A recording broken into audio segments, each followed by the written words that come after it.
Ladies and gentlemen, vanakkam once again, and welcome to another of our stellar guests who's joining us here at the India Today South Conclave. He's one of the rising young politicians of the country who is playing an integral part in building or rebuilding his state in many ways. He's someone who's got impeccable credentials, comes from one of India's storied political families, but is carving a niche on his own. Please welcome a minister in the government of Andhra Pradesh handling several important portfolios.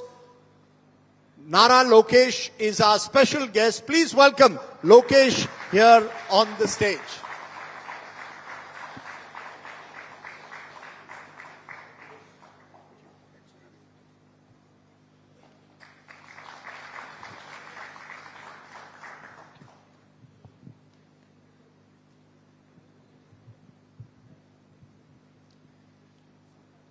Ladies and gentlemen, politicians come from different backgrounds. Some come from more privileged backgrounds than others. Others have to prove themselves over the years, even if they have a famous family surname. And that's exactly what our guest who joins us now has done. He played a crucial role in the victory of the Telugu Desam last year in Andhra Pradesh. His yatra had an important impact, and since then, as minister in key areas like IT, he's driving his state forward. Please welcome our special guest here on the India Today South Conclave, Nara Lokesh.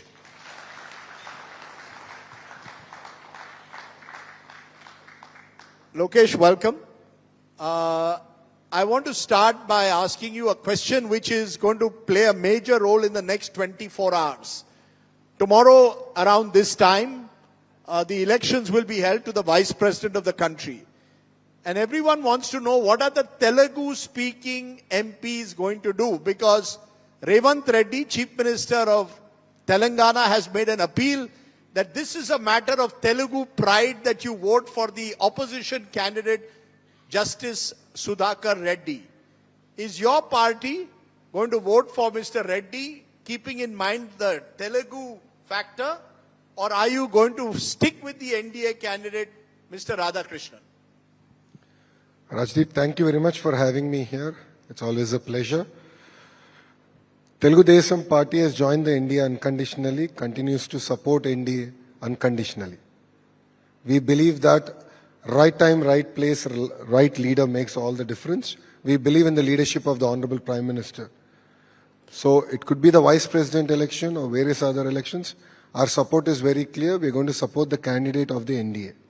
Two, after the NDA announced the candidate, myself along with all my MPs, we went and wished CPR sir in Delhi.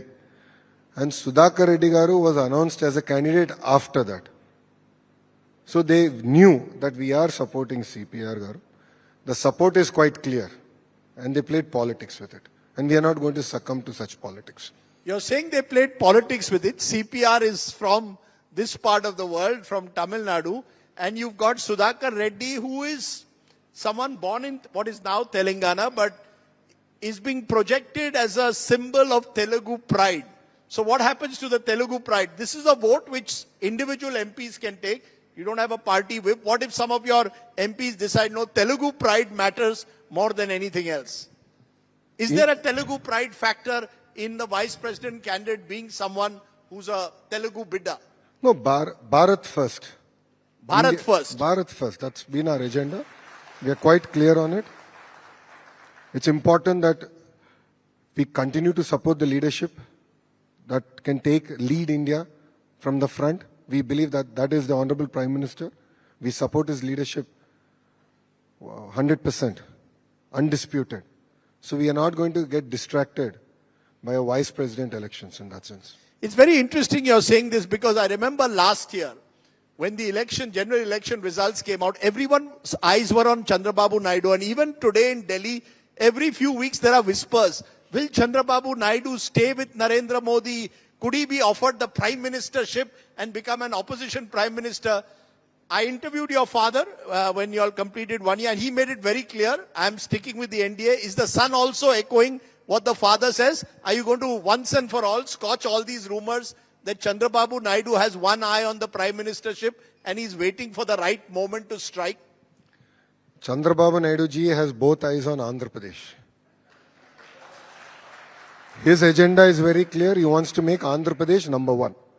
Okay. There is no second thoughts about it. In the past also we have said, we are to gully leaders, we are not Delhi leaders. So we enjoy gully politics. So we are here to develop our states. So let's put a full stop to all these rumors for the next 4 years. The next election will be in 2029. We will support this administration, this government, one-sided. On matter of bills, if there are any opinions, we'll express it in a closed door setting. But unconditional support otherwise? Absolutely. Absolutely unconditional support till 2029. Telugu Desam is firmly with NDA, come what may. Beyond 29. Oh, okay. Okay. I just refer to 2029 because there's an election in 2029. See, once you believe in a leader, see, I'm a person who believes that one person can make all the difference. And history has shown it. Look at Singapore, look at Malaysia. Look at erstwhile Andhra Pradesh, Mr. Naidu did it. I believe the Honorable Prime Minister is the right leadership, right time, right place that India needs. And it's going to be an unconditional support. Okay, I take your view. It's very different from what the situation was in 2019 when Chandrababu Naidu ji was against the BJP, but times change. We will, that's politics, I guess, in this country. Well, we are humans. We do make mistakes. And we learn from our mistakes. Okay. You mentioned bills specifically. There are a couple of contentious bills that have come up in recent times. For example, in the last parliament session, a bill has been brought to amend the criminal laws in a manner that if a minister or a chief minister or even the prime minister is arrested in a case and doesn't get bail for 30 days, he or she has to resign immediately. Do you support that bill, or do you believe that bill can be misused by your political rivals, whoever is in power, to target someone they don't like?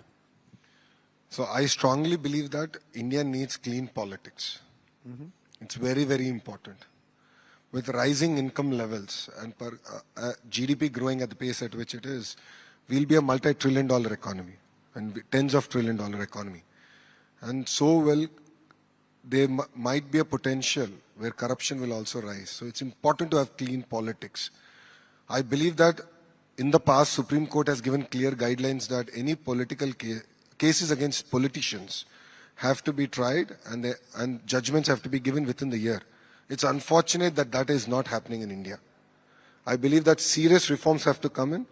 Politicians should be held accountable for, in a different level. At the same time, as far as this particular bill, I believe that guardrails have to be there so that it's not misused. Because that is a fear, isn't it? You've seen it in Andhra Pradesh itself. Your father was jailed when he was in the opposition. There's talk that you all are now targeting Jagan Mohan Reddy. Given the nature of our politics, do you believe that some protection therefore needs to be there for politicians? Otherwise, bills like this can be misused. Rajdeep, we are not targeting anyone in Andhra Pradesh. If someone's broken the law, they're going to face music of the law. That's about it.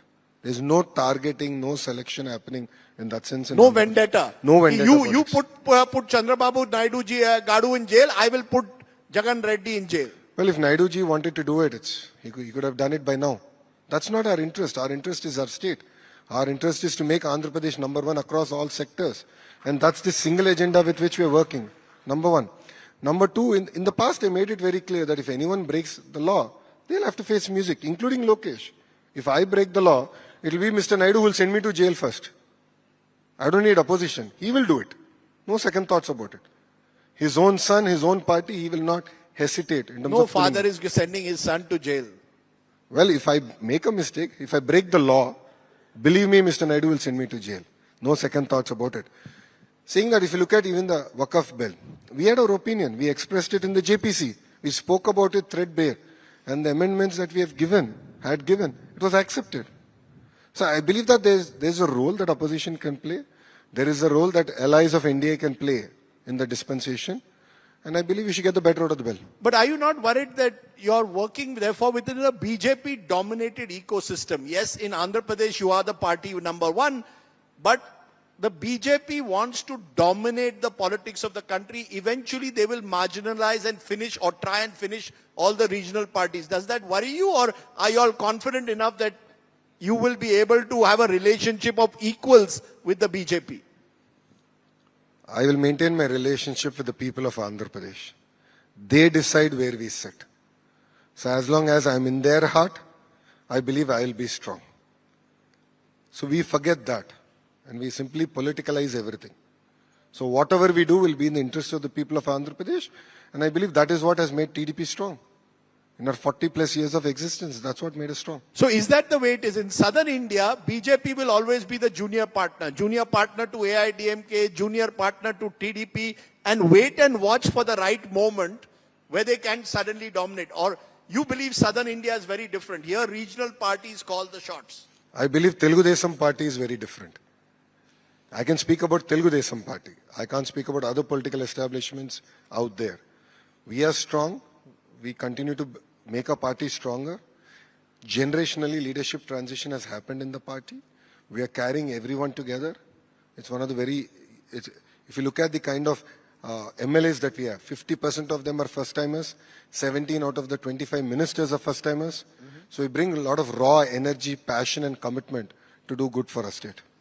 I just want to ask you on one other major national issue. We just had a panel of chief election commissioners and election commissioners on the contentious issue that there is, according to some opposition parties, vote theft taking place in the country, vote chori.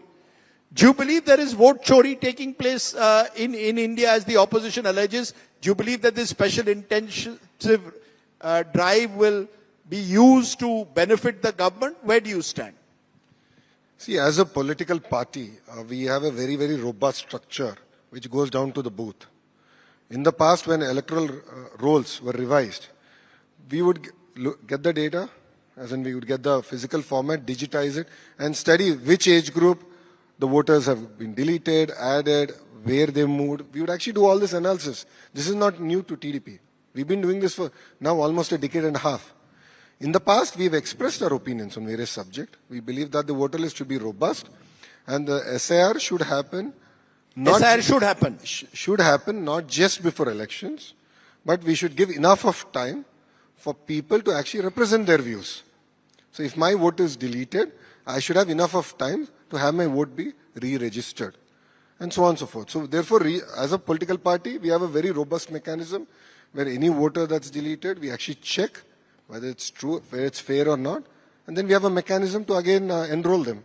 Do you believe there is vote chori? Absolutely not. There's no vote chori? No vote chori. So it's the loser's lament. Whoever loses out claims vote chori. Yeah, it looks like Congress realized the importance of voter list today. We understand the importance of voter list since our inception of our party. That is the most fundamental thing. We've been very focused on it. See, when we met the Election Commission also, our MPs made it very clear on how it should be done, and we expressed our opinion strongly. Let me ask you one last question on a national subject, because you are also HRD minister of your state. Now, we are in Tamil Nadu, which has strongly objected to the national education policy, 3-language formula, believes that this is an imposition of Hindi through the back door. You, on the other hand, your father and you have both supported the idea of 3 languages and allowing Hindi to be taught in schools. Why? There is a fear, you don't have the fear that Hindi will be imposed through the back door?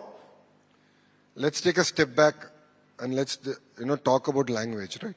If you look at it, when I met the Honorable Minister in Delhi, Dharmendra Pradhanji, he made it very clear that we should look at medium of instruction in Telugu, not even English. He said Telugu mein karna hai.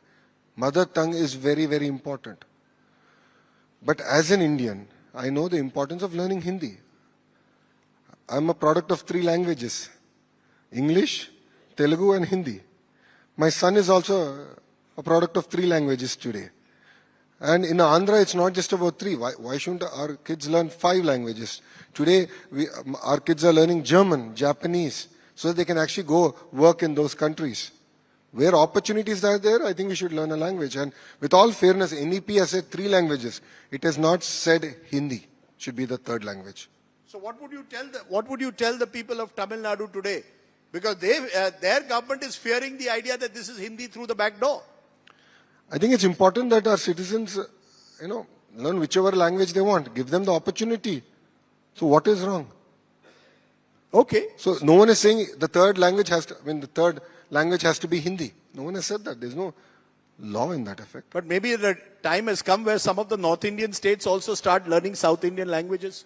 Why not? And there are billboards, there are directional boards in various North Indian states which are in South Indian languages. In Andhra Pradesh, the state board, we actually, medium of instruction in the borders, we have Oriya, we have Tamil, we have Kannada. It exists already. We're doing it. Okay, so it should all happen organically without imposition is the way forward. No, based on the local requirement. What do the kids want? Okay. Let's keep the kids as the center of our universe, not politics. And then talk about NEP, right? That's a good point. Let's come to Andhra Pradesh, a state that you're saying you want to make state number 1. Now, when you took over the government in 2024, the state debt had ballooned from 3 lakh crore in 2019 to about 9 lakh crores in 2024. And it is still a big challenge managing the fiscal debt because you all had made various promises during the elections, handouts, and thereby your fiscal debt, many believe, remains a major cause of concern. How do you then attract investment and make Andhra Pradesh, as you want to call it, state number 1, when you have such a massive fiscal debt problem? We are already attracting investments because we have a brand ambassador called Chandrababu Naidu ji. If you look at it, India's largest steel plant is coming to Visakhapatnam. We're getting data centers to Visakhapatnam. We're getting various IT companies to Visakhapatnam now. We're getting a lot of electronics manufacturing companies to Rayalaseema. Reliance is building the largest CBG projects in Andhra Pradesh. We are already attracting investments across board. And in the 6 promises that we made, the first promise is to create 20 lakh jobs in 5 years. We were the only political party to have the audacity to put a number to the number of jobs we are going to create in 5 years. And we are going about chasing those jobs. But you're still a long way from that target. I mean, you're throwing this at people that we are going to create these jobs. It's still a big challenge, surely. And you are attracting investments, yes, but you're doing it by giving huge concessions. You just gave what? 99 paise land allotment? Yes, that is to TCS. To TCS? Absolutely. Why not? Because look at it. If TCS is going to create 25,000 jobs, which is the case in this particular geo that we have given, look at the kind of ecosystem that they're going to create. It's called the first mover advantage. If I have to compete with Karnataka, Tamil Nadu, Kerala, UP, various other states out there, Gujarat, then I have to think outside the box. See, a lot of people criticized Mr. Naidu in a similar fashion in the past. They said, why do you need 5,000 acres to build an airport in Hyderabad? Please go and look at that airport today. Even for the next 100 years, they don't need to talk about a second airport, while Karnataka today is talking about a second airport. You need leadership with vision. You need a lot of boldness to do things, and we're doing it.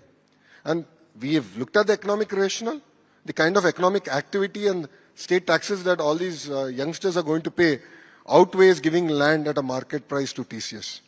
And we'll continue to attract investments across board.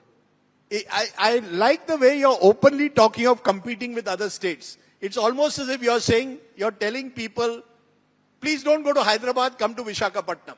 I mean, Hyderabad, which many years ago, Chandrababu Naidu said he was the one who had transformed it. Now you're saying, you don't need to go to Hyderabad, I'll give you a discounted rate and you can have all the land you want in Visakhapatnam. It's interesting because is that the way forward? That states will compete with each other for investments. And that's the way the southern ecosystem in a way will be built. Don't come to Coimbatore, come instead to Tamil Nadu. Come instead to Andhra Pradesh. Now you're pitting cities versus each other. I think that's not our agenda. Our agenda is states should compete and entrepreneurs should benefit out of it.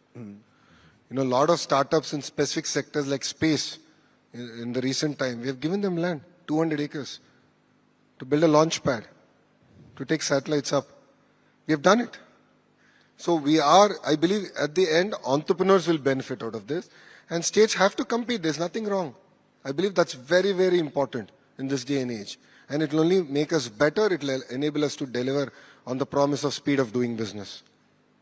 Because there was a controversy recently also over Hindustan Aeronautics Limited. Because aerospace is one of the areas that you're looking at as a growth area. And there was reports that HAL may move out of Karnataka and come to Andhra Pradesh. It was eventually, that rumor was scotched by Karnataka itself. But is that how you see it? That if there is a company which today doesn't want to invest in a Karnataka or Kerala, please come to Andhra Pradesh, we are welcoming you. Is that the attitude that you want to bring? Even if it means some kind of a tug of war with the state. Mr. Naidu made it very clear. HAL is going to be in Karnataka. No second thoughts about it. We have not asked them to relocate. But if the local government is unable to give, any government is unable to take care of their investors, and when there is a state willing to, give a handout and say, come, let's build the ecosystem together, what is wrong? We are the traffic-free side of Bangalore airport. So that's where Kia ecosystem exists. Kia also, we fought with various other states and got it to Andhra Pradesh. I believe it's important that states learn to compete rather than crib about it. But is it a big challenge for you, Nara Lokesh, because you're from a state which was, in a way, created just a decade ago. And you could even almost call it a green field in that sense. Versus, let's say, Hyderabad, which already had a built-in infrastructure for IT over 20 years. Is that a big challenge when an investor comes and has to choose between Hyderabad's infrastructure and then a Visakhapatnam? Is that a major challenge you've had as a relatively new greenfield state? Well, it's Fortune 500 company versus a startup. So we are a startup state. We are hungry. We are entrepreneurs. We have the desire. We have the fire in our belly to go attract investments. Now, as we speak, our MSME minister, my colleague was in the summer Davos, where they're doing the MSME conference there, understanding how to create a vibrant MSME ecosystem. So it's not just about big boys. We are focused on MSMEs. We are focused on handlooms, textile. So across sectors, we believe that Andhra Pradesh has an important role to play, and we're going to play that role. One of the challenges Andhra Pradesh had, particularly in those early years, soon after statehood, and the bifurcation of the states in 2014 was funds. At the time, Chandrababu Naidu ji Gadu wanted special status. That's gone, but you've leveraged your power with the center to get funds. I keep meeting a lot of other opposition-ruled state ministers and chief ministers who say, Chandrababu Naidu just has to pick up the phone to a bureaucrat and funds keep pouring in. In July 2024, you demanded financial support of more than 1 lakh crores. December 2024, Mr. Naidu met Prime Minister, sought special assistance. July 2025, you have sought 10,000 crores support. It seems that you have struck a very good deal. You will support the NDA government, they will give you the funds. Yes or no? As I said, our support to NDA is unconditional. The funds are part of the condition. No. Again, you put the condition, I didn't. It's unconditional. But look at it. If you look at projects, semiconductor projects, one of the projects went to Punjab. So are they going to say that, NDA government is against AAP in Punjab? No. So states are competing. Now look at it. When I met Ashwini ji and I said, let's look at, why don't you put in a good word for Andhra Pradesh among investors? He said, I'm giving you a challenge, which I gave to every minister across states. He said, bring about 2 reforms. One is labor reform. The other one is land conversion reform. If you're the first state to do it, I will support you. And we did it. In 45 days, I did it. That's the exciting part. So states should learn to reform. And there's a government in Delhi willing to support a state that is hungry.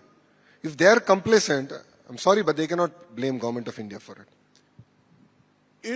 We are also discussing investments and growth, Nara Lokesh, at a time when there is concern over Trump's tariffs. And your state is one of the leaders, for example, in seafood exports, which could be hit, and many fear its aquaculture will be hit by Trump's tariffs. We are in Coimbatore, where a number of people fear that hosiery and smaller garment factories will be hit by Trump's tariffs. how concerning are the tariffs to you, given your desire to take your state to another growth level trajectory? It is a challenge, but India thrives under challenge. We bring about reforms when we are challenged. That's the way we operate. So I said, okay, this is a problem statement. I got all the Aqua boys in a room. I said, let's look at the entire ecosystem. And I said, okay, 25% is the challenge. Now tell me, what should Government of India and Government of Andhra Pradesh do to offset this 25%? Chalo, ye reform laya. Okay, we're going to offset 2%. State will give power at a subsidized price for a limited period. We'll offset 5%. So we worked on the equation. I said, okay, here is the solution to offset the 25%. This is what Government of India has to do. This is what state government has to do. And we are now working with central government to deliver on that. What about seafood exports, for example, to give you a specific, since that's concerned with your state? How are you going to reassure seafood exporters in a state like Andhra Pradesh? Don't worry, we will not allow Trump tariffs to destabilize your industry. This is the exact activity I've done with the seafood exporters. I got them in a room, 3 hours working session.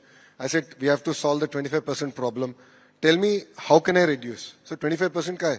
You take this decision, okay, 5% we can augment. We've done it. We've done a working group already.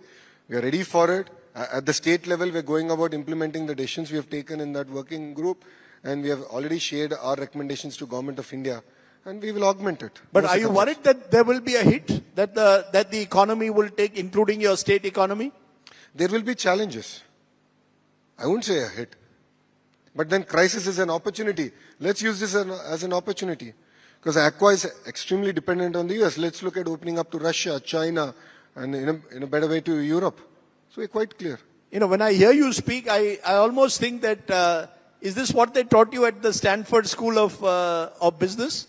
That, treat a crisis as an opportunity? Is that a benefit to have gone and done an MBA and then come back and put in a closed door room, sit with seafood exporters to decide how are you going to meet the challenge of Donald Trump? Padayatra helped me. So, when you walk, you really understand the geography far better. You understand people's aspiration much better. The granular things is what matters. If you look at Aqua prices, farm gate prices has continued to be stable. But I know what's going to happen 2 weeks from now. I know what's going to happen from a month from now. So I'm able to foresee that challenge. And that's where, of course, an MBA helps. I'm able to foresee that challenge, and we're working on resolving this. So what going ahead are the big challenges for you to make Andhra Pradesh this state number one? As I said, there is the challenge of the fiscal deficit because of the condition of the parlous condition, financial condition your state was. There's also the Amravati challenge. A lot of critics of your government continue to say, why is Chandrababu obsessed with building this capital city in Amravati in the middle of nowhere? Is this because he still cannot get over the fact that Hyderabad has gone away, his dream city is no longer his, therefore I need to create an alternate? Do you really believe the Amravati dream can sustain itself and turn into a city of the future? Absolutely. And I think India needs 100 Amravatis. India should learn to build new cities altogether. What's wrong? That is what Cyberabad is. If you look at what Cyberabad is today, it is a new city. Hyderabad, Secunderabad, and then came Cyberabad. All in what? 30 years? And today Cyberabad is supporting the entire economy of Telangana. So what's wrong in dreaming? These are the same people who said, does a computer feed you? In Telugu they said, computer annam bedtunda. Does computer feed you? Look at how IT is supporting our youngsters today. So it takes one visionary who has this big audacious goal to go deliver. And Mr. Naidu is a doer and a deliver. He's done it in the past, he'll do it all over again. So in the middle of farmlands with accusations that farmers' lands are being taken away, you believe that's a very old way of looking at the idea of building a new city? When farmers themselves are willing to give land, and they're saying we want to be part of this growth story, then what is the problem? There's no issue in that sense. When people are willing to come forward and create a knowledge economy in a small area, it's 35,000 acres. It's a beautiful ecosystem that we're going to build, a world-class infrastructure we're going to build. And I believe this is the way India should look at actually building cities. Do you believe, therefore, that IT, which you've made one of your sort of unique selling points, is the way that a state like Andhra Pradesh will distinguish itself from its counterparts? Use this IT, AI revolution that's going to take place to transform the way the businesses are done. Will you be manufacturing-led, or do you become a service sector, IT, AI-led knowledge economy? Which are there two models out there and which one would you choose? Andhra will fuse both. Andhra will fuse both. Yes, we are an extremely long state. If you look at our geography, we are an extremely long state. So each district, we have said, okay, this is going to be the focus area. And in that, we looked at vertical and horizontal integration. Now, what do I mean by vertical? Let's take a cell phone as an example. There are a lot of components that go into a mobile phone manufacturing. I believe that India needs to learn to build ecosystems. So within a 100-kilometer radius, we want to build the entire vertical ecosystem. So it could be the camera lens module manufacturer, the Li battery, the casing, the display, the haptic engine, the whole 9 yards we're going to build. Horizontal integration is where my ministry comes in. Education, skill development, testing equipment. So I believe we should learn to build this kind of sustainable ecosystems, and that's exactly what we're going to do in Andhra. And it's going to be across board, in manufacturing, even in IT. And with all fairness, we are working towards quantum computing. And India's first 158 qubit quantum computer is going to come to Amravati. And January is the timeline for it. Is that also, since you're also HRD Education Minister, does that also require the way we change our education system to make people more skilled? I thought one of the more interesting aspects your father revealed to me in an interview last year was, I don't believe in caste census. India should have a skill census. We need to skill the young and give them the skills that will enable them to adjust to this new economy. How are you actually going to move in that direction to actually make youngsters skilled for this new economy that you talk about? As an education minister, I keep thinking that my responsibility is both for the mind and the soul. So if you look at it, we are now integrating our youngsters to the market. So we're coming about with a Naipunyam portal where in certain traits, we're actually going to test our kids. And on a framework, we're going to say this is where they rank and you can hire them. It's a very transparent mechanism where supply and demand is matched and there's a skill intervention. We have done this for nursing recently, where close to 18 kids are going to Germany as healthcare professionals.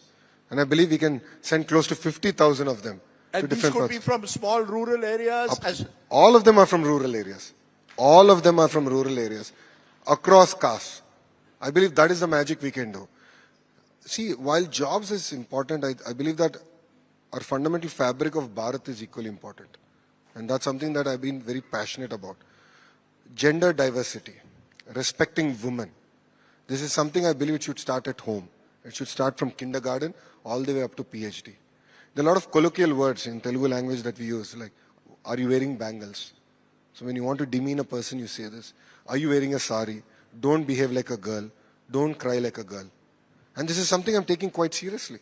You know, first grade, second grade textbooks have pictures, household chores, all of them being done by women. Why is that the case? In the US, Brahmani and I shared work 50-50. So we changed the photos. We made it 50-50. And if you look at all the sports persons' pictures in the books, it's all men. Now we're making it 50-50. Even women should aspire to be part of the sports ecosystem. And that's where I believe we should work towards, the mind and the soul. You know, when I hear you, it's interesting because I told you this once. I interviewed your late grandfather, the great N.T. Ramarao, in the early 90s. Then, of course, your father as he was building Hyderabad. And now the son. I fear that ages me. But I want to understand, how are you different to your father and grandfather? How is Nara Lokesh? Are you someone who wants to use them as role models? Or you want to carve your own path? You're very different to your father and grandfather. How are you different to them, or are you very similar to them? The fruit doesn't fall far from the tree. So I draw great inspiration from them. I learn a lot. It's like, Teacher's Day I said it. My lifelong teacher is my father. And that's the Indian fabric. Right? You learn a lot from your father. You learn a lot from your mother, your grandparents at home. A lot of values come from them, and that's what makes Bharat great. No second thoughts about it. But then there are occasions where I disagree with our leadership. I disagree with my father. In cabinet also I disagree with certain views. So he gives us the flexibility to voice our opinions. And that's what is the making of a great leader. And Mr. Naidu enables us to do it. No, is that a generational fight? That you have a very different way of looking at the world, and he still has a very different way of looking at the world. He's still, if I may say so, much more of a politician who became a technocrat. You're the other way around. You're someone who's had all the benefit of a fine foreign education. You come back, you were a technocrat who's had to become a politician. Is that a difference? Is there a generational clash between Nara Lokesh and Chandrababu Naidu? Had to is a wrong word. No one forced me to become a politician. In my essay for my Stanford MBA, I made it very clear that I will become a politician and I will lead my state from the front. So I was always inspired. I was always passionate about being a politician and serving my people. And yes, generational shift will happen in India. It's just a matter of time. But I believe that, Mr. Naidu is the right leader for Andhra Pradesh, and we are all here to support him. Okay, there's a lot of young people here listening to you. I know there's a large Telugu diaspora which watches your videos very closely, as well as a lot of young people here. What is the best thing that you would say about politics to encourage the young to join politics? And what's the worst thing about politics? So, last few days I've been visiting schools. So I asked the kids, I said, how many of you want to be engineers? Everyone raised hands. Doctors, a few raised hands. Lawyers, IAS, IPS officer, and few other professions. But then when I said politician, no one raised their hand. And that worries me. Because well-educated individuals should enter politics. We have to lead from the front. The change that we want to bring about in politics, we have to lead it. No one is going to do our job. Even if they don't have a family surname? Absolutely. Look at the way in Andhra we have done it. Teachers have become, a teacher is now our home minister. Political parties enable us. There are great opportunities for youngsters to be part of the ecosystem. And in Andhra Pradesh, Telugu Desam Party, since 1982, has encouraged youngsters, people from various professions to come up. So you don't believe that you have to be part of a dynasty to enter politics? Absolutely not. If you look at Telugu Desam Party, we've handled all three very well. We've carried legacies forward. Ram Mohan Naidu is a great example of it. He's doing an amazing job. He's a cabinet minister at the central government on his own right. He's done exceptionally well. Second, we have leaders who've been 3-time MLAs up to 7-time MLAs. We are carrying them. Then we have youngsters. 50% of them are first-time MLAs. We are also taking them together. I believe that all of us have an important role to play in Indian politics. And together, that's what makes Telugu Desam Party different from other political establishments. What's the worst thing about politics? When do you think, I have had enough of this, I want to nicely relax and go on a nice holiday away from all of this? Well, I do like to take breaks. What's your favorite holiday destination? There's nothing like a favorite holiday destination. It depends on the season and where I would like to go. And am I going with my wife or with my son or with my parents? So it depends on where we... So where would you go with your wife and son, and where with the parents? Devansh loves to ski. So if it's a winter break, we go skiing. So that's there. With my parents, it's exceptionally difficult to take Mr. Naidu on a break because everyone recognizes him. So I find a destination where no one can recognize him. And then I take him to such a destination. There is no place in the world where there isn't a Telugu speaker. And if there is a Telugu speaker, I'm sure they'll find you. I want to end though by thanking Nara Lokesh for something he did. About a few months ago, my colleague Apurva, who covers Andhra Pradesh, did a story on a village which was completely cut off by water bodies, and therefore the children were struggling to reach their school, which was several kilometers away. A report by Apurva and on the BBC about the condition of the students inspired or pushed Nara Lokesh to ensure that the children will have a school where they live. And I think when a politician responds so quickly to what is done, it's a sign, Nara Lokesh, that you are a politician of Gen Next who is willing to change with the times. So for that and much else, we appreciate you joining us, and it's always a pleasure to listen to a Gen Next politician who has a mission at the moment to make Andhra Pradesh one of India's leading states. Ladies and gentlemen, please give a big hand to Nara Lokesh. Thank you, Rajdeep.